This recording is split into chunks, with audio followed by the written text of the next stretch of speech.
3 Wrestling Podcast here. What's today's date? October 18th, 2020. How you guys Another doing? 8 minutes. Another 8 minutes, right? We're recording a little late. Earnest East Christian here alongside my Bernier, Joe Lopez, Sleepyhead. What's up? That is not my fault when I've been up since like 6 a.m. Bro, how do you do so early? I mean, yeah, like I'm an adult, so I wake up at like 6 a.m. Shut that shit down real fast. I'm an adult with 2 kids. I'm up to at least till 8 o'clock in 7 o'clock in the morning.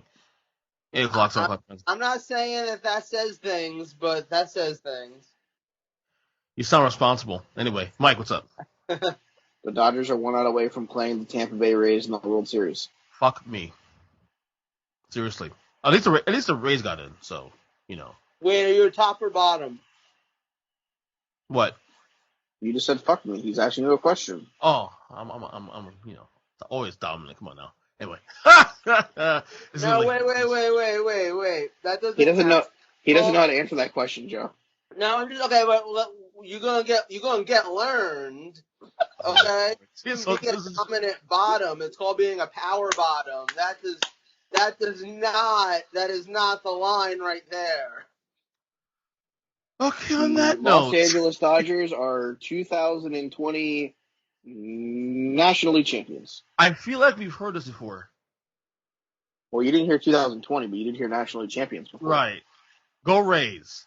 Look, I'm happy for the Lakers. They got the title. Cool. But I can't take 2 LA teams winning titles in the same year. Nah. I got too many friends who are from LA At and the end of the talk World Series. all the shit. Go Rays. Just saying. I'd be happy either way. Rays are a cool team. Dodgers have Mookie Betts. I'm cool with it. Anyway, it also came up from 3-1 lead to the series as a record. Anyway, let's get started. Yeah, I got the alert now from ESPN. Alert. Anyway, so let's get started for this show. Night 2 of Raw. Night 2 of the WWE Draft, 2020 Draft. I'm actually fucking up here because I don't have the list here with me. Again, I do. I had the list. I actually had. Hold on. Fill some time real quick, fellas, because I actually had a little thing I want to do here. Give me the first round of night. Run on the first round night 2 real quick. The first round was the theme to Raw. Bayley staying on SmackDown. Randy Orton staying on Raw. The Street Profits moving to SmackDown. And Charlotte Flair staying on Raw. So I guess more than else, what stood out here? My question was stood out this round so far. Obviously, the Fiend going to Raw. I mean, it's a big deal. I said on my other podcast about 10 days ago that Raw was kind of lacking some characters. Like it felt like Raw was more a wrestling show for a little while, but Raw needs some characters. I mean, you don't get more. You know, I mean, obviously the Fiend probably defines that more than anything else. So. I mean, it's not a bad move.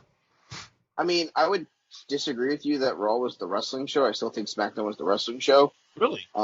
Yeah. They definitely had the better wrestlers on the show. As for the Fiend moving to Raw, I think this is another one of those moves. Fox wanted the Fiend whenever they started, and then WWE decided to never let him wrestle on SmackDown. Mm-hmm. So they kind of just told WWE, do whatever the fuck you want with him at this point, because if you're not going to put him on TV, like, what the hell do we care? Yeah. So now they've made the decision to move him to Raw, where 3 hours, he's going to fill more time, going to probably be involved in more feuds. But I kind of hope they don't put him in the world title picture right away, because I don't know that I'm dying to see a Drew McIntyre versus The Fiend feud. No. But, that's just my personal opinion. Joe? Yeah, too. The Street Profits going to SmackDown. Pretty much a switch with New Day. And then you saw the switch happen with the belts, which I mean, whatever. I mean, if they weren't going to merge the titles, that's the only other thing that made sense. Right, I agree. Like personally, I feel like they should have again just merged the Raw and SmackDown tag titles, brought back the old school WWF tag team title belts, and had one set of champions. But I mean, I digress. That's why we're sitting here and not that's also, WWE. He asking for a lot there, Michael. No, I'm not. I'm asking for something to not be a silver penny. You hate that thing, don't you? I have it in my house. I don't like it, those but tag titles are awful. You don't like those the are the silver worst penny? tag. You know what? You know what's worse? The copper ones before it that literally looked like someone buffed a penny and put it on a title belt. Awful. Are you a fan of penny belts, Joseph? No, I am not. It grew on me after a while, I'll be honest with you. And plus, the fact Like my a son. fungus? Oh my son, athlete's had foot. it too. But ain't my favorite. Let's put it that way. It grew on him like athlete's foot. Yeah, that sounds lovely. Bailey staying on SmackDown, not surprised. Randy Orton, I guess, not surprised, staying on Raw as well too. Although I don't know, either way, I would have moved him. I would have definitely moved him to SmackDown. So would I, especially because he's not going to beat Drew McIntyre on Sunday. Yeah, my thought He was loses to McIntyre and then he just goes away. Can we take like 2 steps back to a world before Ernest had fungus? Okay. What are like? Who is the Fiend going to even feud with on Raw? I honestly can't think of what you do with him because, like you said, like I don't particularly want to see him versus Drew McIntyre, but like, what do you do with the guy? That might be it. It might be you brought Alexa Bliss over, so at least you can still continue that stuff. My first idea would be either Jeff Hardy or a continuation of the Braun Strowman fiasco. I really hope that's done. I do too. I'm just saying, but from a standpoint of looking at the Raw roster as it currently sits, the only other thing that would make sense, I don't think he fits with an AJ Styles. I obviously don't think he fits with the Hurt Business. What about Keith Lee? Why? I'm throwing out to you. No, I'm asking you. I'm saying I have an opinion on that. I'm saying I'm throwing out names. I mean, you could sell me better on him feuding with like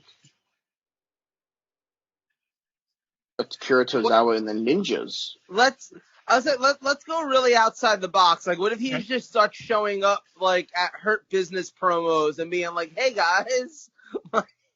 I feel like the Fiend should be the ultimate wild card guy. What do you mean by that? He should be able to do whatever the fuck he wants. Okay, hold on. Let's backtrack this one step further. Okay. Let's look at, and I'm just gonna reel this off real quick so you guys can understand my point. Looking at the Raw roster, McIntyre, Hurt Business, AJ, Ricochet, Miz and Morrison, Kofi and X, Angel Garza, Humberto Carrillo, Drew Gulak, Tucker, of course the Fiend, Randy Orton, Braun Strowman, Matt Riddle, Jeff Hardy, Retribution, Keith Lee, Alexa Bliss, Elias, Sheamus, R-Truth, Davo Kato, Titus O'Neil, Tozawa, Riddick Moss, and Arturo Ruas. A lot of heels. No. The question is, who the fuck is he going to feud with? It's either Drew McIntyre, which we don't fucking want to give a see shit about, or it's the next person that Randy Orton loses to. Who is? I mean, no. Orton would be the next person. Orton versus the Fiend. We've been there. Like, I fucking don't really want that. I don't want to either, but there's nobody on Raw that makes sense that's fresh. I feel like the Fiend is a mid-card guy. So I feel like it's going to be Drew, definitely, but I think the Fiend belongs for What's sad, too, is Orton versus the Fiend should sound good on paper, but I think we all remember that awesome storyline that ended up, shitting the bed, and we had that WrestleMania match with, like, the bugs being projected into the ring. Yeah, like that it got so dumb. So it's like I don't really need a revival of that. Although the sad part is it would fit into the whole Fiend storyline of him kind of righting all the wrongs of Bray's past. So I guess there's an argument there for it. I mean that or Bo Dallas shows up and him and Bo Dallas fight for the tag titles and beat the New Day. I mean, if you saw the way Raw ended, obviously, this past week, I mean, Andrade will probably be the next guy, but Andrade's not even drafted right now. Why would Andrade be the next guy? That'd be That makes sense. stupid. I mean, that's the way the show ended on That Monday. would be, yeah, but Zelina Vega was also involved in that. She's on SmackDown now. Right. I mean, That makes kind of sense. the reality of the standpoint, short term, what are the options? Drew, McIntyre, Orton, Strowman, Jeff Hardy, maybe Keith Lee, maybe Braun Strowman. That's it. You got Strowman. You can reboot the Strowman thing, which I don't want to see. Obviously, I'm with you. Nobody wants to see that. I 100% agree with you. Drew's the only one. Drew's the only one. Did you just say Jeff Harvey, Mike Adamle over there? Mike said that. Mike did say that. I said Jeff Hardy. I did not say Jeff Hardy. Harvey. I did not say Jeff Harvey. I definitely said Hardy. Mm. All right. The only other thing that could be interesting, and just hear me out for this, and it's gonna sound really weird. Okay. Give me the Fiend against Retribution. Okay. Where are you going with this one? Happy-go-lucky Bray Wyatt gets beat up by Retribution at the Fun House because the Retribution is trying to gain revenge for feeling slandered or wronged by the people that are on the roster. Obviously, one of the most over acts in WWE right now is the Fiend Bray Wyatt. Ali thinks that, I should have had TV time over, a guy who only wrestles 3 times a year. We should go after him. Right. It's different. There's a way that they could get there that could be interesting. That is cool. I'm just saying it's different, and there's a way that we could get there that would be interesting. I'm not saying that that's the route they're going to go, but I think if we're looking for the different approach. And I mean, look, I'm expecting WWE to either give us Orton or go the really crazy dumb approach and give us a feud with Elias, because that would make no sense whatsoever. But fuck it, ladies and gentlemen, Elias. Right, Elias has entered the Funhouse. I think it's inevitable that Fiend is going to feud with Drew McIntyre at some point after Hell in a Cell. That is inevitable based on the roster. If that's the Royal Rumble match, okay, but for him to come over from SmackDown and basically just go right into the title picture with Orton and even Keith Lee still on Raw, I feel like there's got to be a step before that. I feel like there's got to be someone he's got to take out to announce his presence on Raw. And it's just so if it's to take somebody out, no, it's obviously not Retribution. If it's to take somebody out, I don't want it to be Keith Lee. But who's the guy that he could get good matches out of? Jeff Hardy. Mm-hmm. Okay, so while we're talking about guys going over to the other show and maybe having nothing to really do, what do you guys think of Braun Strowman going over to Raw? Well, we'll go there right now. Round 2 is Braun Strowman going to Raw. Daniel Bryan staying on SmackDown. Matt Riddle going to Raw. Kevin Owens going to SmackDown, and Jeff Hardy going to Raw. Strowman to Raw, whatever, dude. Honestly, I'm not as negative on it, because I actually think it gives him fresher matchups. I think him versus Keith Lee could be fun. Oh yeah, Braun does a lot of things in ring that if Braun would just work on in ring and not put shit on social media, he could actually be a really good piece to WWE. But he makes himself so unbearable because of the shit he puts on social media. Yeah, I totally agree with you, bro. Totally agree with you. But in ring, he's actually fun to watch in some matches. It's not bad. So here's my thing though. I don't know if you watched SmackDown. I saw the ending. That's all I caught. I haven't finished yet. On social media. They kind of made old Braun Strowman look like a bitch. And I don't really know what you do with him right now on Raw. They almost positioned him in a way where you'd position a guy who was about to go away for the next 6 months, as opposed to the guy who's going to show up on Monday night just on a different show. So I don't know. There's a route here, and it's going to sound dumb. We just talked about it. Let him in. Mm-hmm. Okay. Braun and Bray. As a tag team? And they win the Raw tag titles from the New Day. I do think one thing that stands out in round 2 for me personally is I feel like Kevin Owens needs to change the scenery as well too. Like he had a great feud against Seth Rollins early in the year, Yeah, he needed and to then change his scenery, and they moved the guy that he's feuding with to the same fucking show. right, which made no sense at all, but whatever.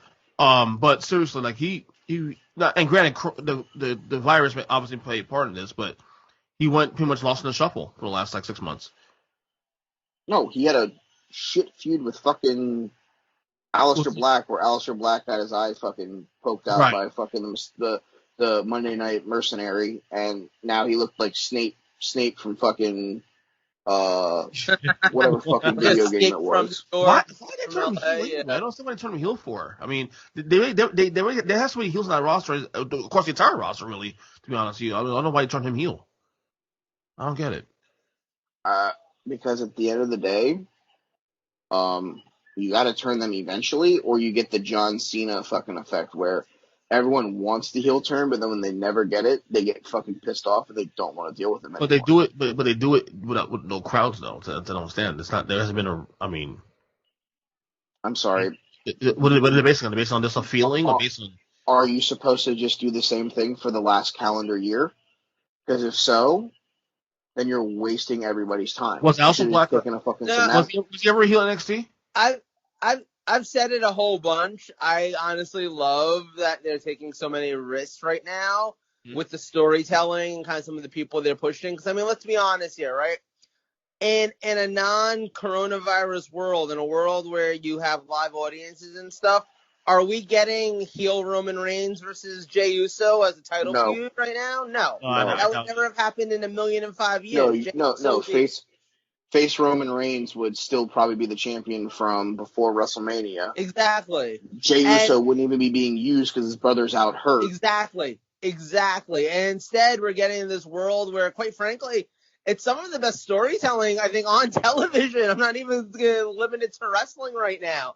Really? It's kind of really entertaining, and Roman Reigns and his character right now is really, really strong. And Jey Uso is even actually starting to look like he belongs, you know? Like, again, this is all stuff I'm taking out of that segment from the end of SmackDown last week. I'm excited for their match at Hell in a Cell coming up.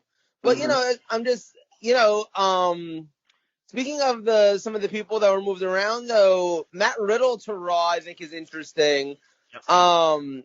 I think if you get him involved in, like, the mid-title, you know, feuds and stuff like that, it'd be really good. Bobby Lashley could be fun. Right. There's a lot of fun matches he could have. It sounds like they've killed Raw Underground as a concept, so, I mean, we're not going to see him in that, which makes me really sad because I actually really enjoyed Raw Underground, but, you know, R.I.P.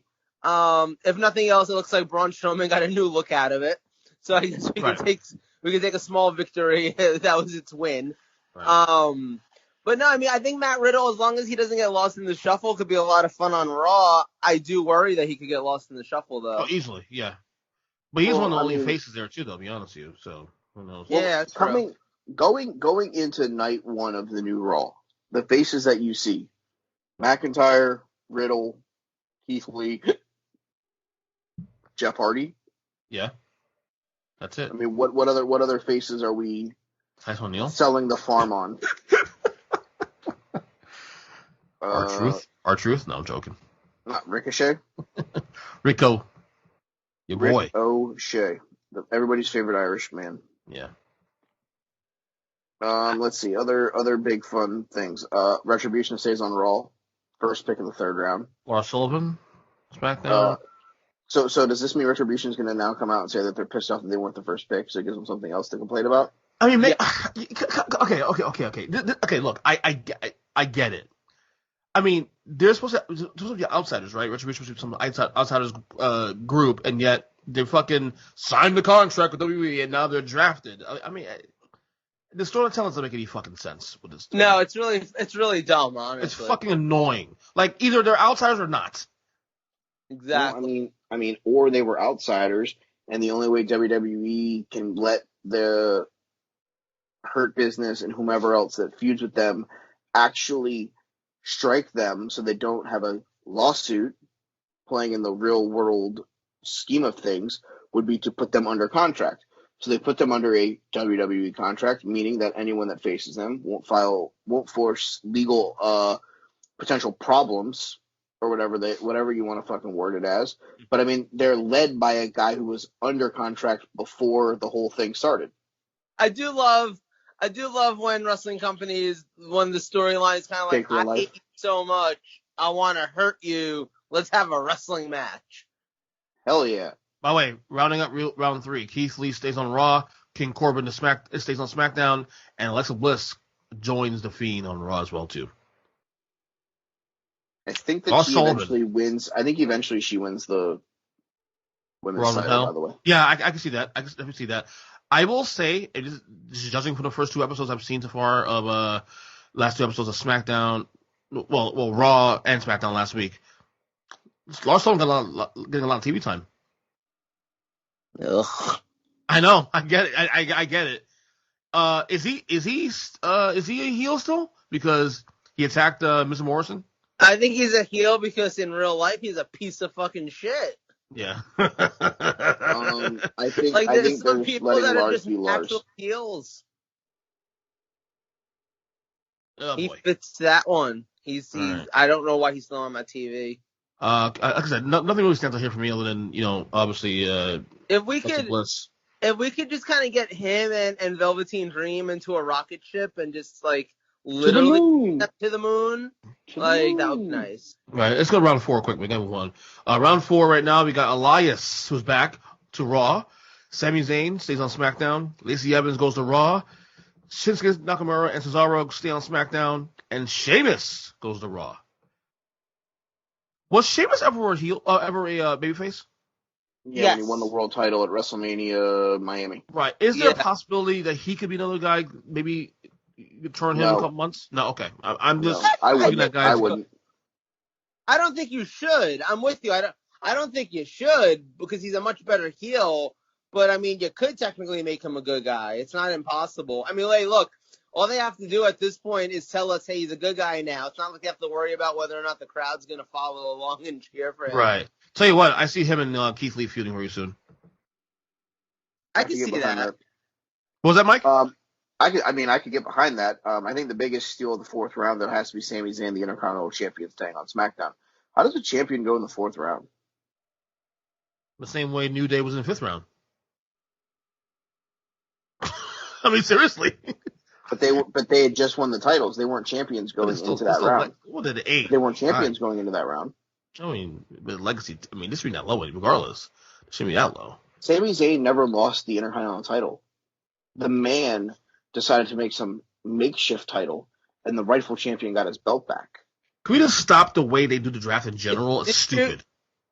Did you just say the man, Jack Black?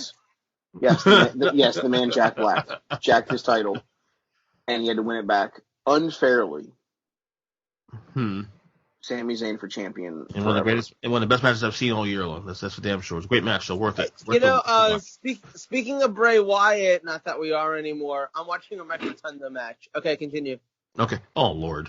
Yes. Real quick, Lacey Evans could use a little scenery too, right? She was being pushed for a little while last year. And then that's it. I like her. Okay, is this how you straight guys feel sometimes about women? Because I like her, but then she opens her mouth and it's like, I can wholeheartedly see Joe Lopez's comment. Okay. Yeah, I see what you're saying. Especially when you get the political spectrum of all things. Everything was great, and then she opened her mouth. Well, a lot of it's also the political stuff too, but we won't go there now. All right. I'm not even worried about her political stuff. All I'm saying is, if she comes out and wrestles and has somebody else talk for her, so I don't have to listen to her try to talk in some fake Southern accent or some overly fucking drawn out accent for some reason, and talking about everyone being nasties and all this, that, and the other, and just actually wrestled, I could get behind actually seeing Lacey Evans have a push. This was my problem with her on NXT, and Joe even knows that because we went to a NXT live show that she was wrestling on, and I was like, I really feel like if she just stopped talking, I feel like she'd be a lot better. Mm-hmm. Yeah. All right, she still hasn't stopped talking. Right. All right, round 5. Here we go. Nikki Cross goes to Raw. Dolph Ziggler and Robert Roode go to SmackDown. R-Truth stays on Raw, of course. Apollo Crews go to SmackDown, and then Dabba-Kato is now on Raw. Wait, okay. Did you say Roode and Ziggler went to SmackDown? Correct. Didn't they just come from SmackDown? Well, No, they were did a traded year to ago, Raw. but They then were traded to Raw a couple months ago. But then Rude was out Right.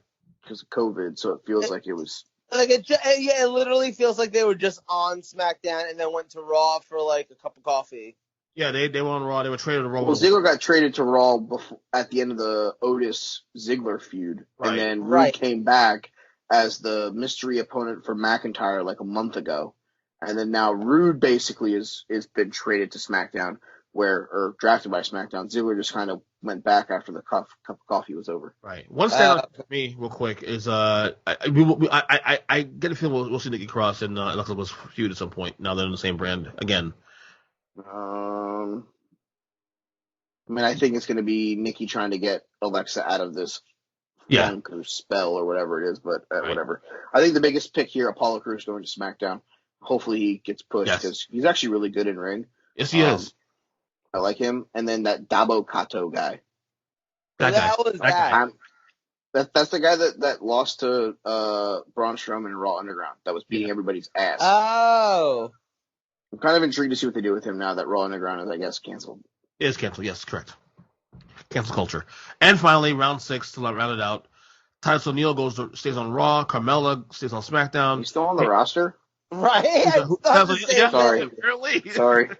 Peyton Royce stays on Raw. Aleister Black goes to SmackDown. And Akira Tozawa stays on Raw. Obviously, for me, the big one here is Aleister Black going to SmackDown. I like that. I do like it. I would like it if Kevin Owens didn't get drafted there because, I mean, we'd be done with that feud, but, well. Let me ask you this real quick, Mike.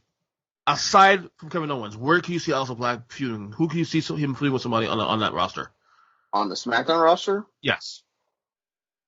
I mean. I'm running through it right now, actually. I'm trying to see who he can feud with. Daniel Bryan? Yeah, I can see that. Give me him against Sami Zayn. Give me him for the IC title. Well, I mean, if he's going to be heel versus heel. I mean, yeah, I guess. I mean, him versus Jey Uso.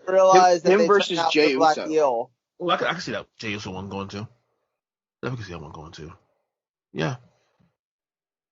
Well, it should be interesting. You hear of mixed. Murphy might be hayface some point. And of course we have the Raw Talk supplemental picks on Raw Talk. Lana, like who cares, stays on Raw. Natalya goes to SmackDown. Riddick Moss stays on Raw. Yeah, that's over.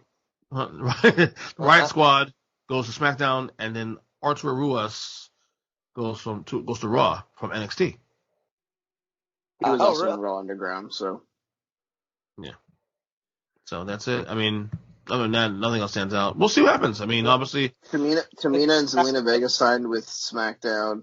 Eric from the Viking Raiders went to Raw. Billy Kay went to SmackDown. So we no longer have Billy Kay and Peyton Royce on the same show. So we don't have to worry about. Why did only one half of the Viking Raiders get drafted? Because Ivar had neck surgery. Yeah. Yeah.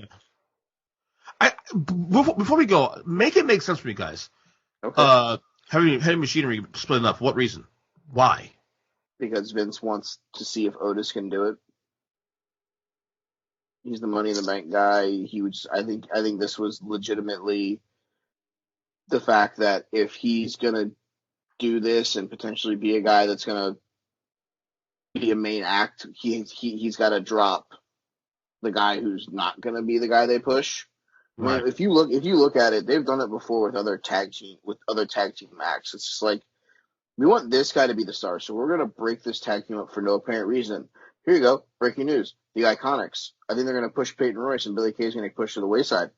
What was the point of breaking them up? Why not just push Peyton Royce and let Billy Kay be your manager? It makes no sense. They like to break teams up for no reason. Well, Vince is like tag teams anyway too, so he's weird. Vince is a moron. Yep. I said what I said. He said it. Oh well. All right. That's our recap for Raw. Not for Raw, for the WWE Draft night number 2. All right. Let's get to our night 2, part 2 of our draft now. Our fantasy draft. Mike, I guess go ahead and do the randomizing the order again. Randomization is done. With the first pick of night number 2, it is myself. NXT has the number 2 pick. That's me. And Joe has the number 3 pick with SmackDown. Right. I call floor. Call floor for that one. You get first pick. No, just kidding. Go ahead. No. So you're okay. So again, you get the extra pick because you're Raw, of course. So correct. Quick rundown of the pool for night number 2, and also I'd like to announce anyone that's listening to the first show. Joe selected Raul Mendoza from the free agent list. Why, Joe? Because he was there. Why not? Okay, just asking questions. So we'll make the final selections on all the free agents because I would like that all the people actually end up on a roster somehow. So we'll take care of that at the end. Okay. Got it. Night 2 available people. We'll run through this real quick so you guys can kind of stay up to date at home. Retribution, The New Day, The Street Profits, The Fiend, Braun Strowman, Shinsuke Nakamura, Bronson Reed, Matt Riddle, Killian Dane, Jeff Hardy, Tommaso Ciampa, Sami Zayn, Damian Priest, R-Truth, Kevin Owens, Andrade, King Corbin, Johnny Gargano, Swerve, Sheamus, Lars Sullivan, Elias. Those are basically the main men with a bunch of NXT guys and some low card guys. The women's is where this one I think is the main pool here. Asuka, Io Shirai, Rhea Ripley, Bianca Belair, Charlotte Flair, Candice LeRae, Ruby Riott. So I think the women's division is one here, especially with Reckoning, aka Mia Yim, who is also in that Retribution stable. But without any further ado, I will take the first pick of round number 1 of draft night number 1, and I am taking the current Raw Women's Champion. I am taking Asuka. Fuck you, man. I was gonna take her. God darn it, Mike. Why would you do that to me? I said it when the draft ended last week. I'm going to have the best women's division ever. Well, okay. I'm gonna go ahead and I'm gonna stick to the same idea that you have here. I'm gonna go ahead and take Bianca Belair. Building her up. She don't even go here. She will now. All right, so Asuka and Bianca Belair, the first 2 picks of night number 2 of the draft. Joe Lopez is on the clock. Well, I do need women. A statement that will never be made in Joe Lopez's life. Probably ever. Bro, I wish you guys saw that. I was off my fucking chair when you said that. All right, well, with my first pick, I'm going to go ahead and take the Street Profits. That was the risk I took. It was either going to women or going to Street Profits. So, all right. That's always the risk you take, I guess. All right, so Joe goes with the Street Profits. The second pick of round number 2 for Monday Night Raw. I'm going to stay with my thought process here, and I'm going to go for it. I will take the former NXT Women's Champion. I will take Rhea Ripley. Ooh, nice. I feel like I'm competing here with Mike right now. Enjoy.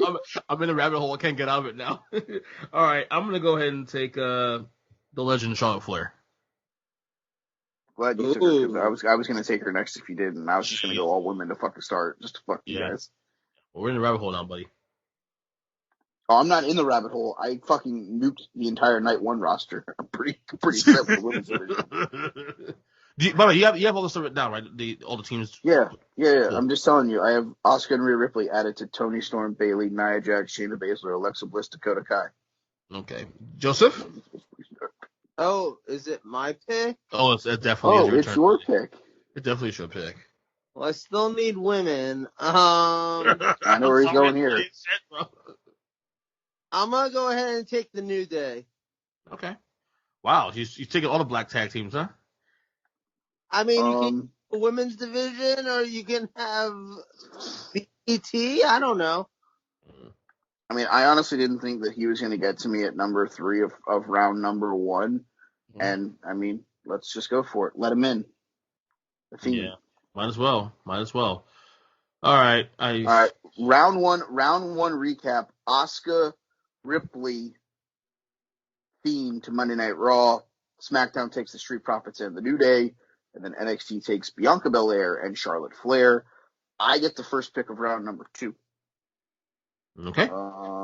So my pick here, I'm going to reach, I think, a little bit here. I don't know if I need to, but I think I'm going to. Give me. Yeah, let's do it. Give me Tommaso Ciampa. Okay. I respect that. Where the hell is he? Unless I'm trying to cross him off here, so I know he's not there. He's like right under Jeff Hardy. Oh, lucky man. There he is. Towards the top of the list. I see him for there. All right, you know what? I'm gonna do it. My boy Shinsuke Nakamura. All right. So we have Nakamura to NXT. Oh, wow. Joe, you sound so thrilled. I am. I'm going to take Io Shirai. Oh man. Joe took a female finally. Oh, you know, yeah. That's not a lot of quality women here actually. This bracket. All right. So Nakamura is off the board. Going back through and clearing stuff. Io Shirai is off the board. I already cleared Tommaso Ciampa. Second pick of round number 2 for Monday Night Raw. I will take. Fuck me. I'll take Retribution. Okay. This is actually easy for me. Me and my guy, Sami Zayn. Ooh. Also in Retribution, I get Reckoning, a.k.a. Mia Yim. So you guys know. Taking the entire That's faction. true. Taking the entire faction. Yeah, slapjack, the Ali, the Mace, the T-Bar. Hell yeah, let's go. I feel like you just named Wu-Tang Clan members. And ain't They nothing not fuck with. Yes. There you go. Joe, what you got? Joseph. I'll take Mercedes Martinez. Whoa. That's a I like that pick. shocking one. Yeah, I respect it. Okay. Final pick of round number 2, Monday Night Raw selects Johnny Gargano. Joe probably knew that pick was coming. Just didn't know what round it was coming in, as I'm probably the biggest fucking Johnny Gargano fan in the world. I feel like me and Joe are doing the same thing right now. Watching cool. Halloween Havoc 1989? No, avoiding a certain wrestler in here, you and I. Oh, duh. That's why I'm going to get like the 13th round. Those are idiots. Why did they jump for him? And that trend will continue here as I select. Whoa. What? I get the first pick of the 3rd round, sir. Oh, damn, my bad. Okay. But I'm not taking Sheamus, so you can have Sheamus. Hmm. I'm going to take the greatest king in WWE history. Booker T's on the board. King Randy Savage is there? Randy Savage is there? King Corbin. What do you want? I love King Corbin. You know that. But greatest king? I'll give him top 3. He's been the longest reigning. He's been the longest reigning king. Get wrecked. Well, Ultra was with king for 2 years, actually. Well, a year and a half, really. Year and a half. King Corbin's going to be King Corbin until they have another fucking King of the Ring, which will be, I don't know, never. Yeah, right. I have Sheamus. So Sheamus pick is in. Joe Lopez, final pick of this part of the round.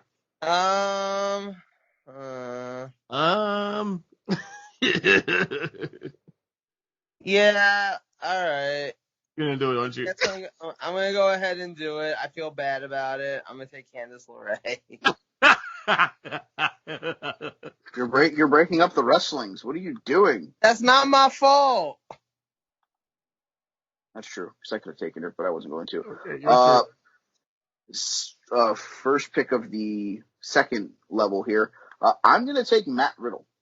Okay, I like that. That was actually my next. I was targeting him actually. All right. How did I miss this guy? Kevin Owens. Let's go. He was giving me my pick. Fuck you. Well, fuck you too, man. There's a lot of fucking going on. Take Lars Sullivan, okay? Ew. Fuck that guy too. No, not even if you paid me. Jeez, somebody did. Yeah.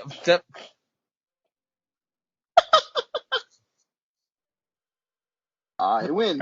It is yours. Okay, I'll take Austin Theory. How do we know that that's going to Joe? Yeah. It's also low for Joe is a question. He had to fill out his women's roster in his tag team division. Joe's a tag team guy. I am a tag team guy. That's true. All right, go ahead, Mike. Also, too, once you guys started picking all the women I actually wanted, I was like, fuck you guys. I'm taking all the really good teams. Makes sense. Yeah, Final pick of round number 3, Monday Night Raw will select Bronson Reed. I like that. That's not a bad one. And with the first pick of round number 4, Monday Night Raw will go ahead and select Apollo Crews. I like it. That's not bad. That's good. All right, here we go. Perusing the roster here real quick.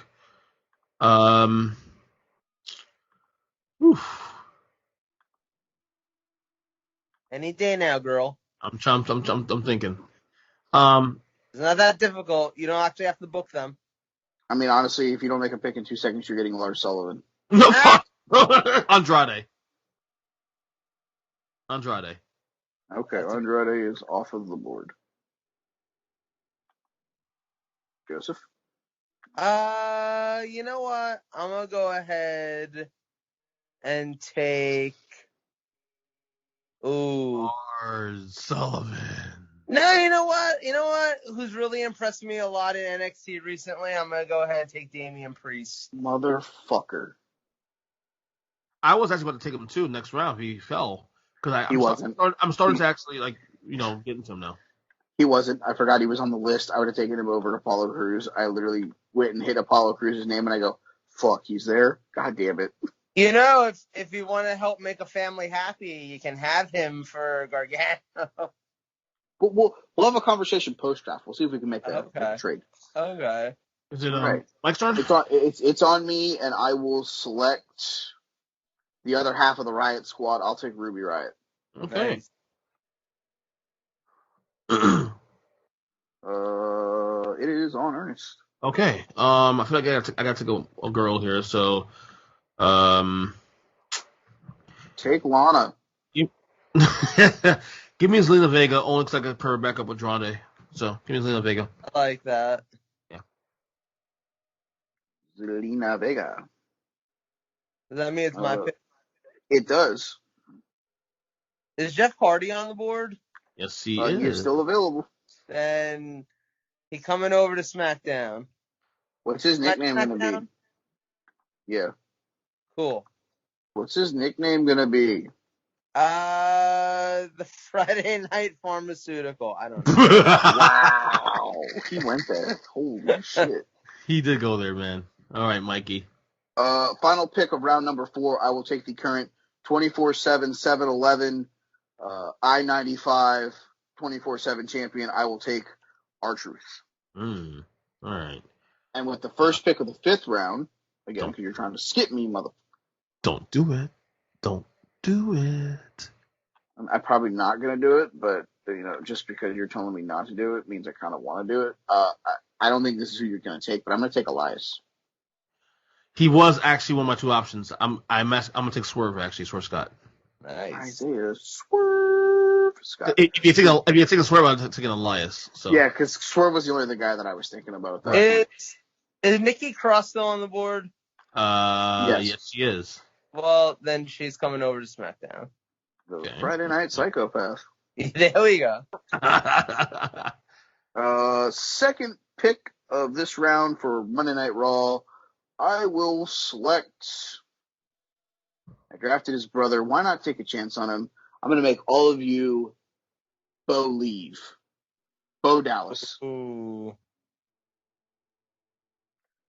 Earnest doesn't understand the greatness that was Bo leaving. No, I don't. I will hopefully one day we'll find out. All right. My turn. All you got to do is Bo leave. Well, leave. Jeez. This feels fucked up. This is really fucked up. How the hell is Braun Strowman still on the board? Because neither one of you is going to draft him? Fuck it, I'll take him. Braun Strowman, it is.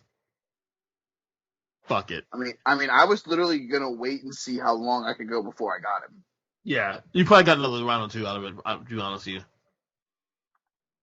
I don't think we would draft him at all, so, I think it was good. Yeah. I'm going to take Bronson Reed. I already took him. So you gone? I don't care. I want him anyway. We still got Killian Dane. Fuck. Lars Sullivan. Is Umberto still available? Yes, he is. All right, let's take him. His little fine ass can come over to Fridays. Lord. Friday night, oi papi. Yes, there we go. Like Friday night, oi papi. Oi papi. I'll take the other half of Heavy Machinery. I'll take Tucker to end round number 5, and with the first pick of round number 6, Monday Night Raw, he's gonna waste no time in selecting Akira Tozawa and all of his ninjas. And all of his ninjas. All right, I need another woman here. Yeah, give me Mandy Rose. Why not? Let's go. I like that. Shout out to my boy G Stelio. All right, Joseph, it is on you. Grand Metalik. Ooh, lucha. Kind of lucha. That's kind of an upset pick. That's kind of a. You figure you're gonna draft a little higher than this, but whatever. Why? He's part of the Lucha House Party. He's still. Yeah. I mean, I drafted Bo Dallas before him. Because all you have to do is Bo leave. Bo leave. All right, Mikey, you'll go. I'll take Killian Dane since no one else is taking him. Okay. Is my go again, or is it your go again? No, it's yours. Okay. You know what? Give me the guy with had a really awesome story over the summer. Drake Maverick. Oh, that's Killian Dane's current partner. Oh, really? Oh, yeah. All right, Joseph, your pick. I have no idea. I guess give me. Lord. Who's left of the women? I'll say Lana. Natty, Dana Brooke, Lana, Raquel Gonzalez, Chelsea Green, Xia Li, Indy Hartwell, Marina Shafir, and Jessamine Duke. Give me Xia Li. All right, Xia Li to Raw. Final pick of round number 6, Monday Night Raw is going to select Chelsea Green. Okay. And with the first, are we going to do 7 rounds? I guess. You want to? I mean, we're kind of thinning out here. I mean, we could always. We don't have to. We just like my hair. No, let's just do this round, and then we'll add whoever's left to the free agent pool, and then we'll dispense them from there. Okay. First pick of the final round of this portion of the draft. I'll take Danny Burch. That's a good pick. I got Oni in night 1, and I was talking about pairing him with someone, and now I can pair that guy with have a whole fucking stable of fucking. Oh, I had Tim Thatcher too. Danny Burch, Tim Thatcher, and Oni Lorcan. Hell yeah, let's go. Is it possible to do an AEW draft down the road, like maybe in another month or 2? The problem with that is when they have guys like Zack Ryder that show up for like fucking 7 minutes, and you think they're part of the roster, but they're not. He's not. No, he's working on a short-term deal, and he's open to working with them in the future, but he's not technically on the roster right now.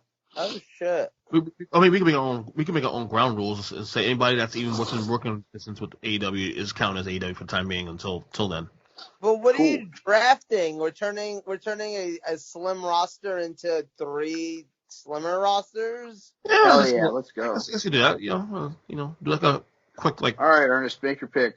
Okay, so this is the last pick of the whole show. Or no, you have this one and one more. Okay. Titus O'Neil.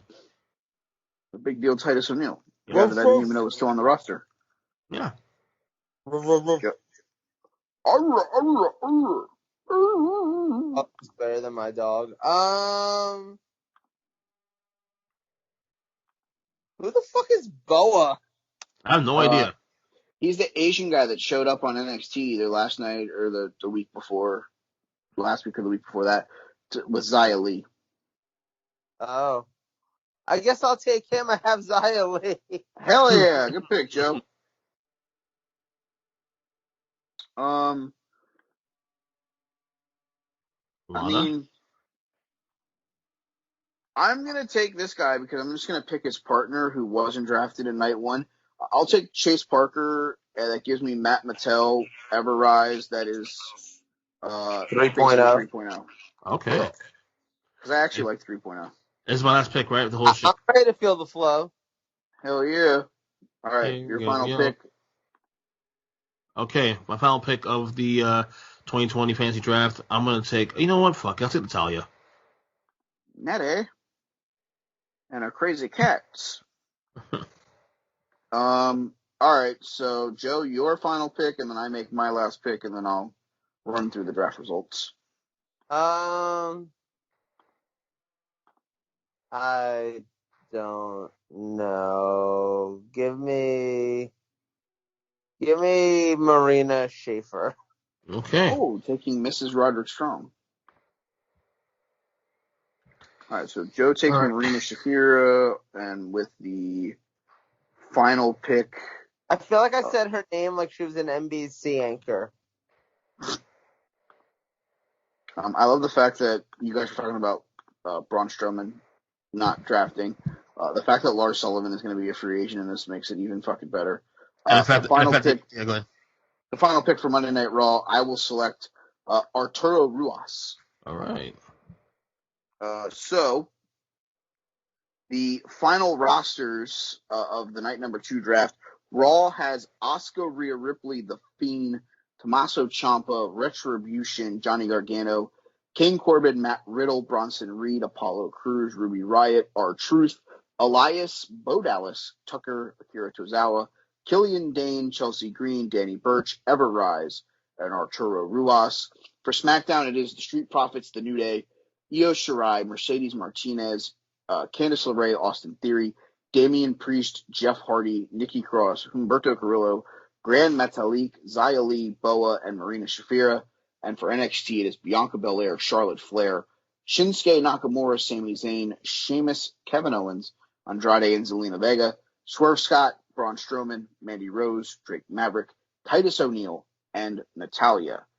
Joining the already populated free agent pool, we'll have Lars Sullivan, Rinku, Joaquin Wilde, Brandon Vink, Dana Brooke, Lana, Raquel Gonzalez, Indy Hartwell, and Jesmine Duke. So what will happen here, I'll finish up the rosters tomorrow. I'll send you guys your rosters.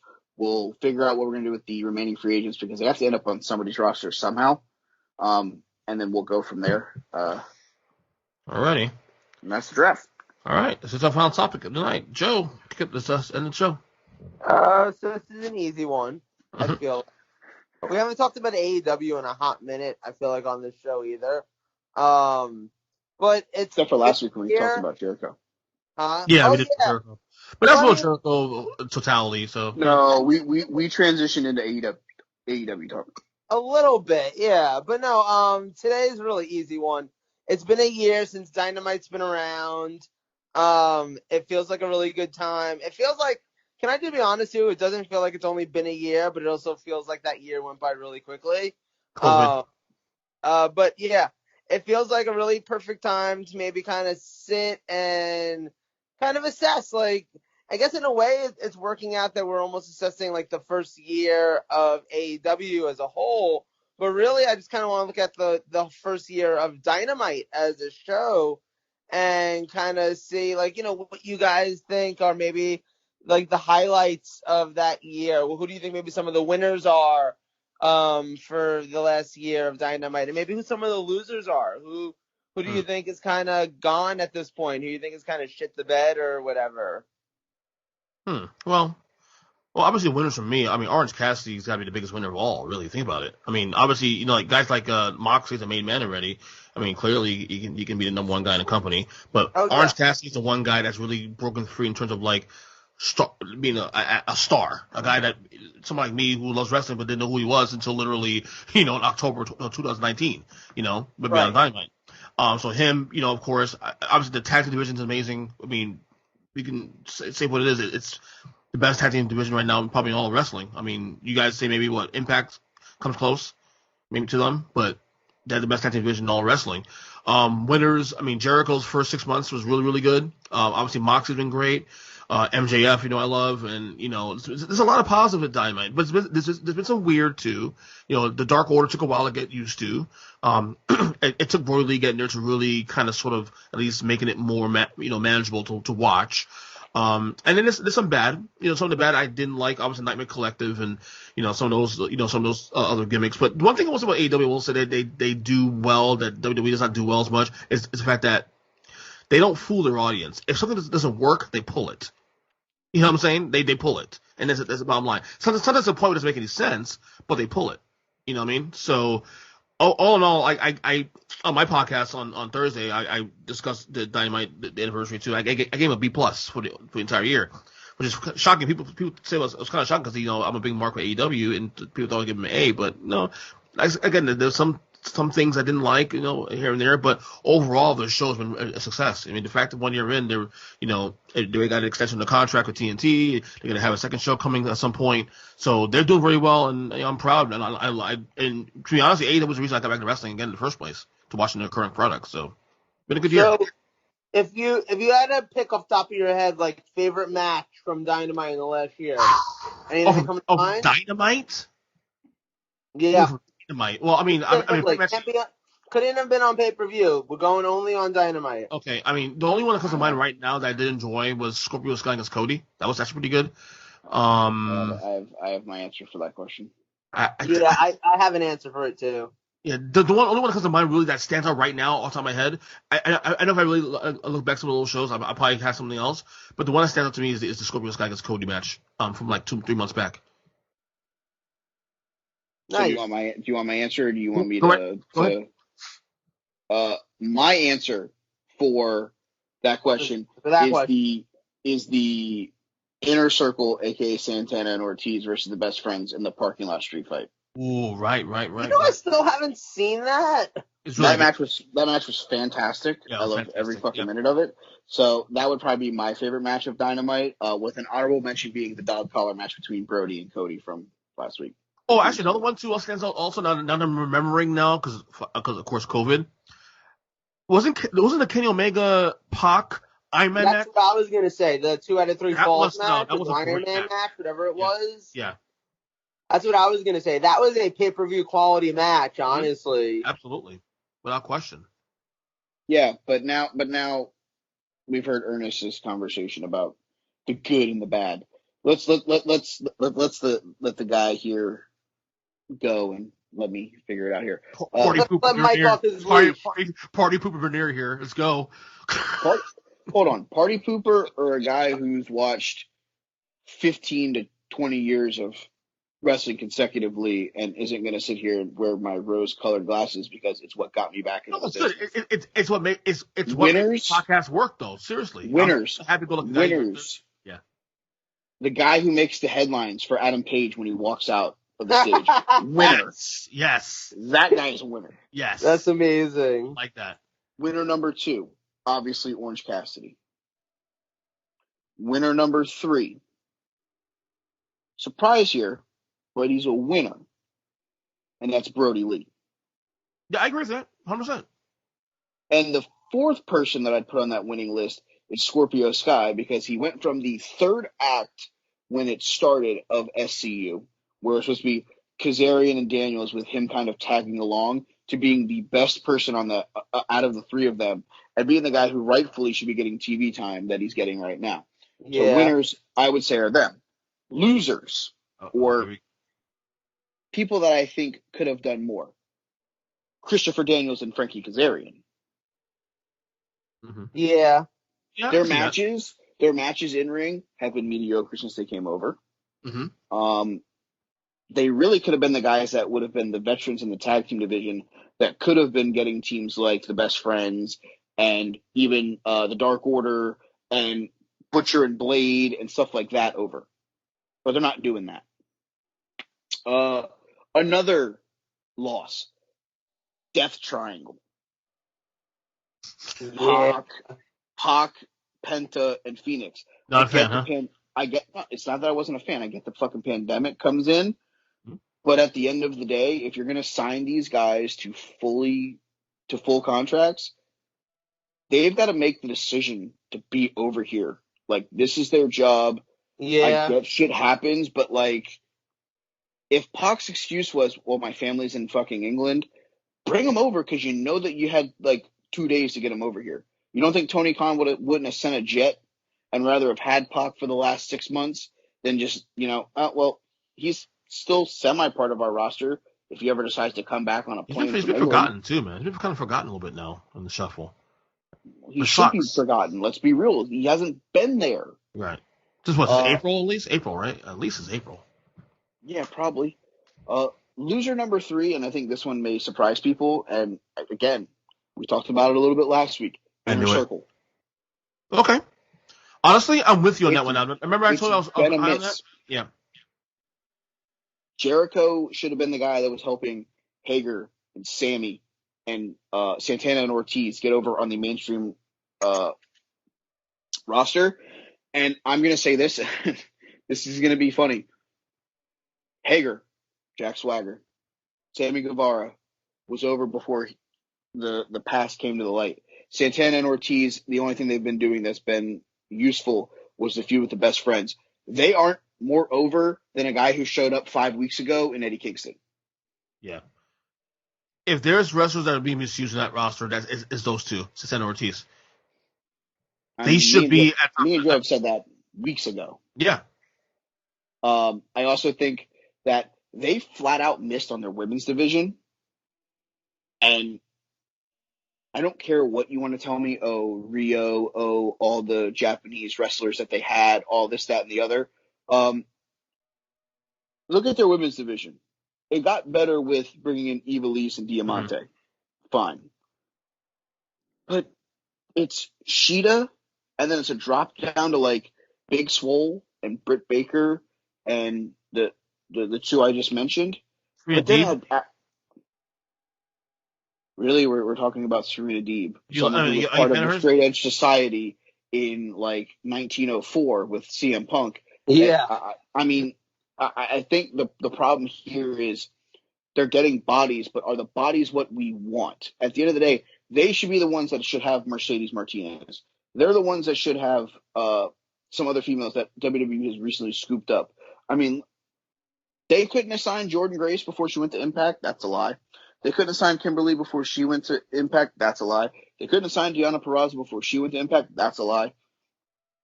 They can use defections from other companies right now. Sure, they could, but at the end of the day, let's look at it from this standpoint. You're a female talent. Where do you want to be? Not there, because they haven't done anything to prove to you that they actually care about their women's division. I agree with that. Yeah, it's literally been a waste of time and a waste of space. If you want to tell me that they wanted to put in a 6-man tag title, I would believe that would be more entertaining than what they're doing with the women's division. At the end of the day, things that obviously I think are going to unfold that may be fun. Kenny Omega versus Adam Hangman Page. Yeah. I think that's the finals for the tournament that they're having. I think that's the obvious way that we're going. Yeah. Unless they decide to do something crazy like they did with the tag team tournament and have somebody upset one of them. But I don't think that's what's going to happen. And I think they have to go that route, because if they don't go that route soon, no one's going to care when it eventually happens. Yeah. I'm with you. Because but the other problem that I have with AEW, and again, I'm going to play the devil's advocate. It's what I do. If they go to a second show aside from AEW Dark on YouTube, this is going to get really ugly really fast because their roster is too fucking thin. It really is. It really is. Can I say one thing too? I haven't watched Dark in a hot minute, but I saw an ad for this coming Tuesday's Dark supposedly having 16 matches on it. That wouldn't surprise me. But like, what the actual fuck? Like, I mean, I know I've seen episodes of Heat where there were like 6 matches in an hour, but we're not going to sit here and act like any of them were particularly good matches. And at least the storylines back in 1999 in WWF were, pretty good. Like, what the fuck does AEW have going on where they can fit 16 matches into an internet show? Let's see. There's 1 or 2 like good matches that's longer than like 8 minutes. The rest of them are literally 6-minute squashes. beating a jobber? It's weird stuff. Like Kip Sabian beats somebody. A couple of them wrestle each other. Peter Avalon. I mean, God. random fucking people. I just don't get it. Like, I genuinely don't get, like we said, like, that roster's super thin. How are you having 16 matches on a show? I'll be honest with you, honestly. They're using Dark as, like, almost like a developmental. Like house shows. No, almost as like a developmental. Yeah. Whereas Okay. like, they're bringing in a couple guys that aren't signed to the active roster, and they're actually, I think, already lost one. Supposed talks that Ben Carter, who was been on Dark a couple of weeks as a member of the quote AEW roster, is going to end up signing with WWE because they saw his match on AEW and they're like, we'd rather have him than AEW have him, and they offered him a contract and he signed it. Smart man. Yeah. I mean, here's the thing: if you're going to get a second show, and you don't want this to be Nitro and Thunder, basically 20 years apart, bolster the fucking roster and do it quickly. Yeah. Both the men's roster and the women's roster. And if that means that you have to take chances on guys, I'm just going to throw some names out there. I know a couple of the guys from the collective that basically got COVID and stuff like that, and this really sucks. One of them being Tony Deppen, a guy who was really good in Chikara at some point. Honestly, see if Hollow Wicked and Frightmare are fucking still wrestling. Put them in your tag team division. That would be fun. Would fit in like crazy. I mean, a guy, again, he goes by a different name now, but give me Dasher Hatfield, a.k.a. a very good professional wrestler. Give me guys that used to wrestle in Ring of Honor. You know what? As much as I don't want him in AEW, Austin Aries right now would at least bolster that fucking roster and give us another guy that we could have in the title picture. Mm-hmm. Yes, he could be a locker-room cancer. Yes, he could be an asshole. Like let's just be very blunt and abrasive with that comment. But when he's motivated, he's actually a really good wrestler.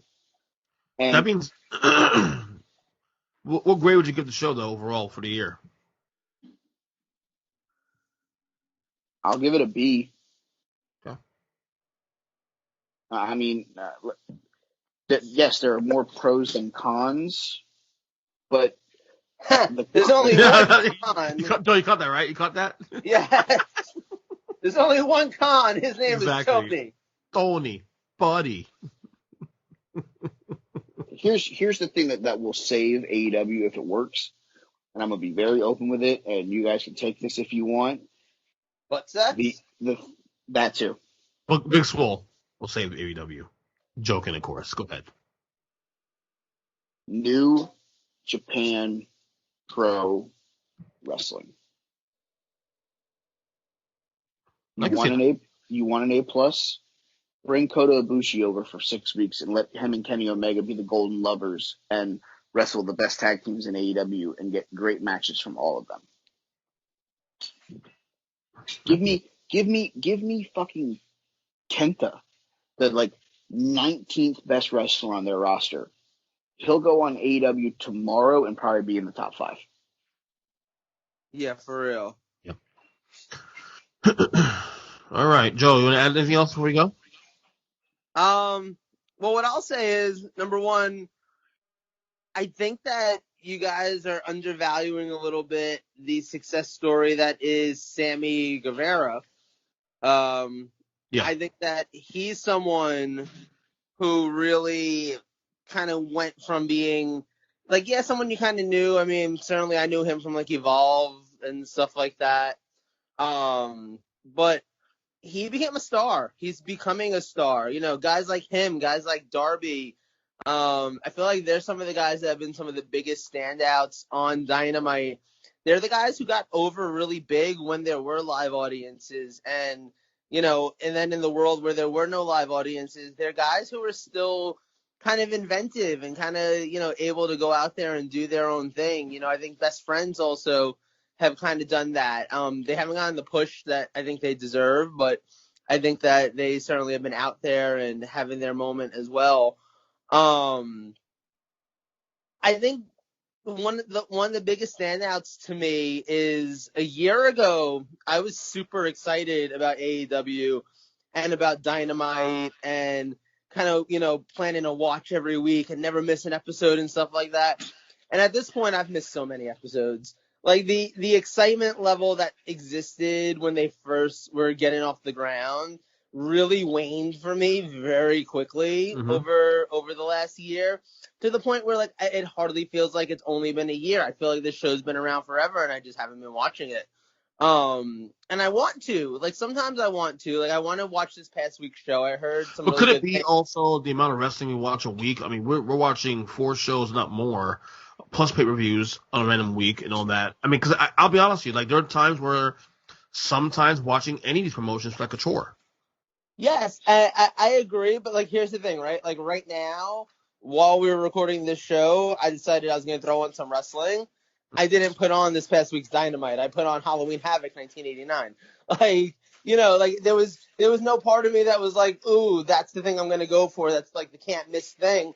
And I feel like AEW, at least when it started, did have that kind of energy from me of, like, you know, like, I can't miss this, and it's not there anymore. And, you know, I don't know what that says. I feel like they could get it back. I feel like, you know, I don't know. I'm a Do you little. treat the other show? Do you treat like Raw and SmackDown the same way too, to some degree? Yeah, I mean, I know. Yeah, like right now, like can't say that I've been watching really much wrestling at all. I watched a little bit of NXT because Takeover was really good, and that kind of got me into them at least a little bit. But I feel like I don't even know what I would say is like the best show or the best roster. I mean, you know, going into this week, Raw is calling their show like the season premiere. So I mean, you know, you can almost just all take that and be like, okay, so this is like the season premiere week of pro wrestling. And like this is the good week to like sit down and try to watch every show and see like, okay, who's got the best stuff going on? Who's got the show that's worth investing my time in? I almost kind of want to do that this week. I kind of want to watch like all the shows and see who had the best like premiere week, quote unquote. You know what I mean? I will say though, the last month or two though, maybe a little longer than that, the best show has been SmackDown. And it's funny because like SmackDown for me for the first like you know when they went to Friday night, the first couple months was like just crap. Oh And yeah, no, when they first moved to they've been on a Fox, roll. awful. Which is why I'm curious now with the roster change if they keep the momentum going, but we'll see. I mean, like I said, like I think AEW is in an interesting position. I think, and being 1 year in, I mean, they have, you know, they have.